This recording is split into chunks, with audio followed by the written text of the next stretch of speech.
아침에 일어나 거울 앞에 섰을 때 배 둘레가 예전보다 단단하고 불편하게 느껴지시나요? 식사 후 금세 졸리고 갈증이 심해지며 화장실을 자주 가시나요? 별로 많이 먹지 않았는데도 몸이 무겁고 혈압이 올라가는 것 같은 두근거림을 느끼신 적이 있으신가요?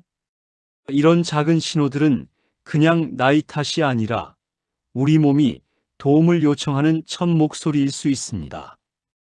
이 여러 가지 신호들이 한자리에 모여 나타난 상태를 우리는 대사증후군이라고 부릅니다.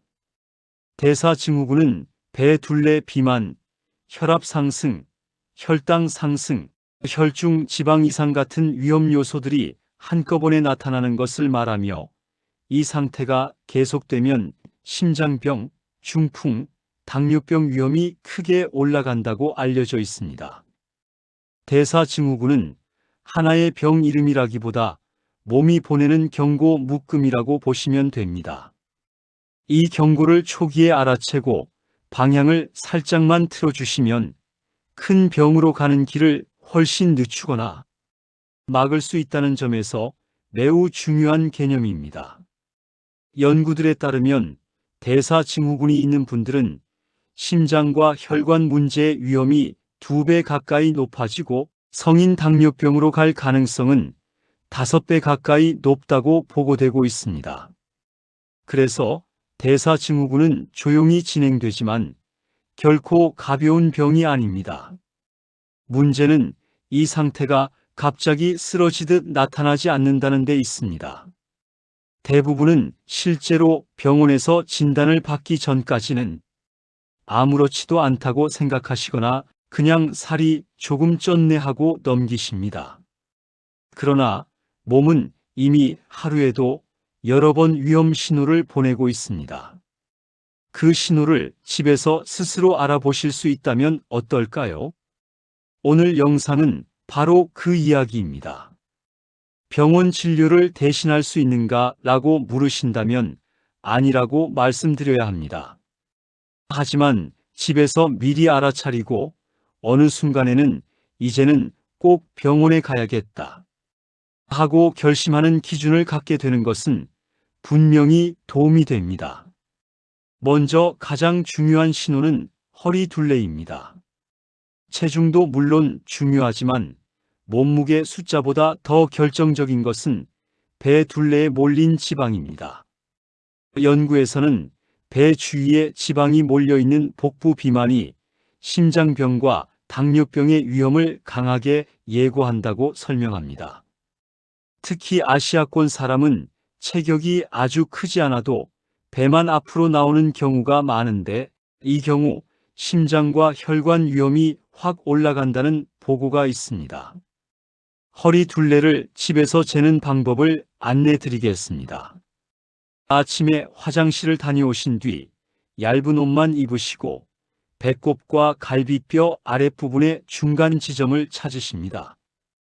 그 지점의 줄자를 수평으로 둘러서 숨을 억지로 들이마시지도 억지로 내쉬지도 않은 편안한 숨 상태에서 숫자를 보시면 됩니다.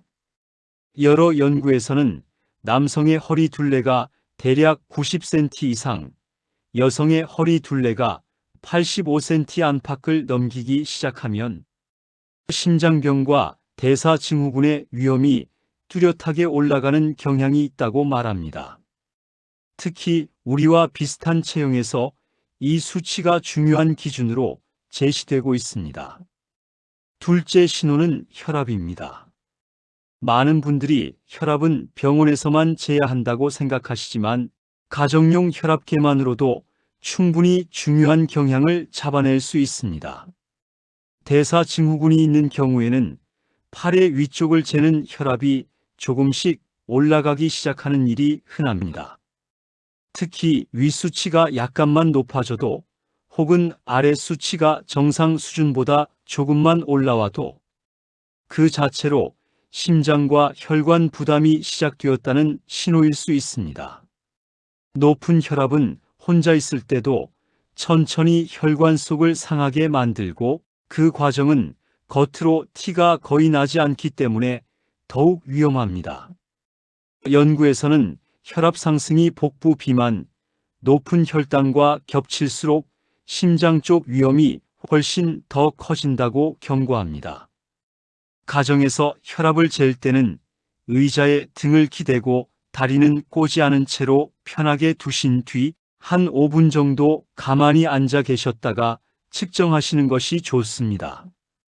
이때 한 번만 재지 마시고 아침과 저녁으로 여러 날 반복해서 적어 두시면 내 몸의 평균 기울기를 읽을 수 있습니다. 만약 평소보다 계속 높게 나온다면 그것은 단순히 긴장 때문만이 아니라 몸속 대사 균형이 무너지고 있음을 말해줄 수 있는 신호입니다. 셋째 신호는 혈당과 관련된 몸의 느낌입니다. 아직 병원에서 공복 혈당 검사를 하지 않으셨더라도 스스로 느낄 수 있는 변화들이 있습니다. 식사 후 유난히 졸음이 심하고 머리가 멍해지고 단 것을 다시 찾게 되는가? 평소보다 목이 자주 마르고 화장실에 가는 횟수가 늘었는가? 이런 변화는 우리 몸이 혈당을 잘 처리하지 못하고 있다는 신호일 수 있습니다. 혈당이 식사 뒤에 급하게 올랐다가 급하게 떨어지는 흐름이 반복되면 인슐린이라는 조절 호르몬이 지치게 되고 그 결과로는 복부 비만과 고혈압까지 묶여서 대사증후군의 형태로 나타나기 쉽습니다. 연구들은 식사 뒤 혈당의 급격한 상승과 하강이 반복될수록 앞으로 당뇨병으로 갈 위험이 커지고 심장과 혈관 쪽에도 부담을 준다고 설명합니다. 넷째 신호는 겉으로 보이는 작은 징후입니다. 목 뒤나 겨드랑이, 가슴 아래 엽선 같은 곳의 피부가 갑자기 어둡게 변하고 거칠어지는 경우가 있습니다. 마치 살색보다 검은 얼룩이 번진 것처럼 보일 때가 있습니다. 이 현상은 우리 몸이 인슐린을 잘 쓰지 못하고 있다는 신호로 알려져 있습니다. 즉, 몸이 혈당을 낮추기 위해 인슐린을 많이 내보내고 있는데 그 인슐린이 제 역할을 못하는 상태가 시작되었다는 뜻일 수 있습니다. 이런 변화는 단순한 미용 문제가 아니라 앞으로 혈당 조절이 더 어려워질 가능성을 알리는 신호가 될 수 있습니다. 다섯째 신호는 수면입니다. 눕자마자 골아떨어지지만 중간중간 숨이 턱 막히며 깨고 아침에 일어나도 머리가 무겁고 입안이 바짝 마른 느낌이 드는 분들이 계십니다. 이런 분들 가운데 배둘레가 많이 나와 있고 혈압도 조금 높은 경우라면 수면 중에 숨길이 잠깐씩 좁아지는 수면 무호흡 가능성을 의심해 볼 수 있습니다. 수면 무호흡은 산소 공급을 불규칙하게 만들고 그에 따라 혈압과 혈당을 더 나쁘게 만들 수 있는 요인으로 지목됩니다. 특히 복부 비만과 수면 무호흡은 서로를 더 악화시키며 대사증후군의 진행을 재촉할 수 있다는 보고가 있습니다. 지금 말씀드린 허리 둘레, 혈압, 식사 뒤 졸음과 갈증, 피부의 갑작스러운 색 변화, 그리고 수면의 질. 이 5가지는 집에서 누구나 큰 비용 없이 확인해 볼 수 있는 신호들입니다. 이 신호들이 겹치면 겹칠수록, 즉 2가지, 3가지가 동시에 나타날수록 대사증후군 위험은 실제로 높아질 가능성이 큽니다.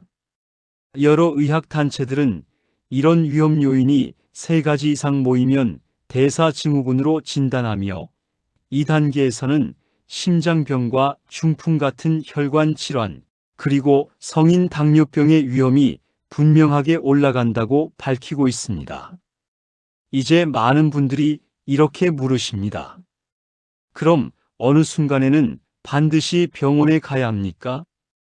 그 기준을 알려드리겠습니다.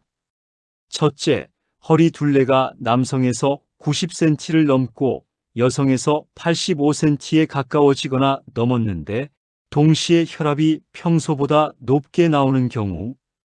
둘째, 식사 뒤 졸음과 갈증이 심해지고 화장실을 자주 가는 변화가 최근 갑자기 시작된 경우.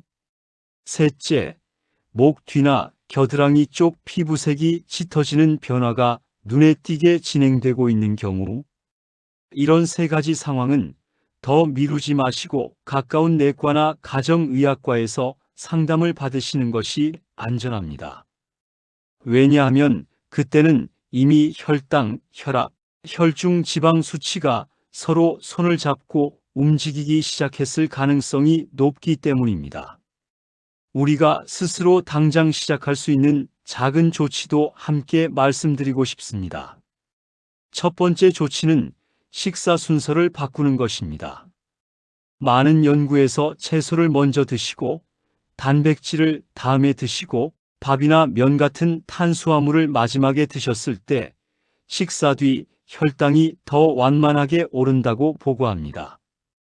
혈당이 급하게 치솟지 않으면 인슐린에 대한 부담이 줄고 이것은 복부 비만과 고혈압의 악순환을 늦추는 데 도움이 됩니다. 두 번째 조치는 식후 걷기입니다. 식사만 끝나면 바로 소파나 바닥으로 가서 눕는 습관이 있다면 오늘부터는 가볍게라도 일어나십니다. 연구에서는 식사 직후에 아주 짧은 걷기만으로도 혈당이 천천히 올라가고 더 완만하게 내려오도록 돕는 효과가 나타났다고 보고합니다. 특히 나이가 들수록 이 짧은 걷기의 효과가 더 분명하게 나타난다는 결과도 있습니다.